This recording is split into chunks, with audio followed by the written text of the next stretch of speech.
నమస్తే అండి. Welcome to brush and spoon. మీరు బ్యాచిలర్సా? ఎగ్తో క్విక్గా అయిపోయే రెసిపీ కోసం చూస్తున్నారా? అయితే ఈ వీడియో మీకోసమే. పెద్దగా మసాలాలు లేకుండా మెయిన్గా పాలు ఎగ్స్తో చేసే ఈ రెసిపీ క్విక్గా అయిపోతుంది. రైస్లోకి సూపర్ టేస్టీగా ఉంటుంది. రెసిపీకి కావాల్సిన ఇంగ్రీడియంట్స్: 2 పెద్ద ఆనియన్స్ని ఫైన్గా చాప్ చేసుకోవాలి, 2 చీల్చిన పచ్చిమిర్చి, కొద్దిగా కరివేపాకు, పాల పైన ఉండే మీగడ, అలానే 4 ఎగ్స్ని పొడవుగా కానీ అడ్డంగా కానీ 2 పీసెస్గా కట్ చేసి పెట్టుకోవాలి. ఉప్పు, పసుపు, కారం, అల్లం వెల్లుల్లి, కొత్తిమీర, ఆయిల్, మినప్పప్పు, జీలకర్ర, ఆవాలు ఇవి కూడా కావాలి. ఇప్పుడు ఒక హాట్ ప్యాన్లో 1 నుంచి 2 టేబుల్ స్పూన్ దాకా ఆయిల్ని వేసుకొని అందులో 1/2 స్పూను మినప్పప్పు, జీలకర్ర, ఆవాల్ని వేసి కొద్దిగా వేపుకోవాలి.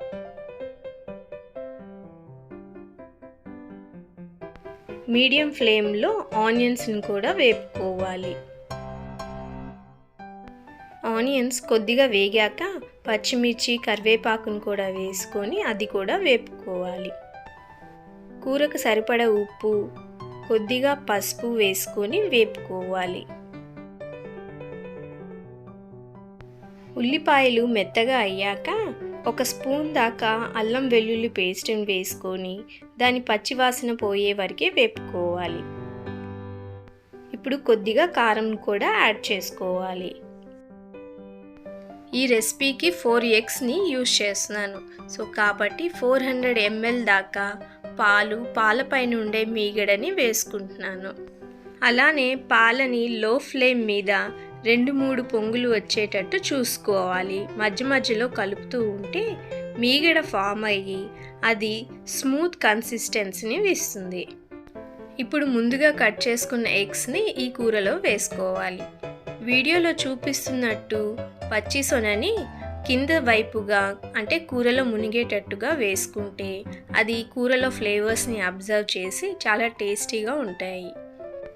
1/2 నిమిషం తర్వాత ఎగ్స్ని ఇంకో వైపుకి తిప్పుకోవాలి. కూర చిక్కపడ్డాక కొత్తిమీరని చల్లుకోవాలి. అలానే ఫ్లేమ్ను ఆఫ్ చేసి మూత పెట్టి ఒక 1 మినిట్ దాకా దాన్ని అలా ఉండనివ్వాలి.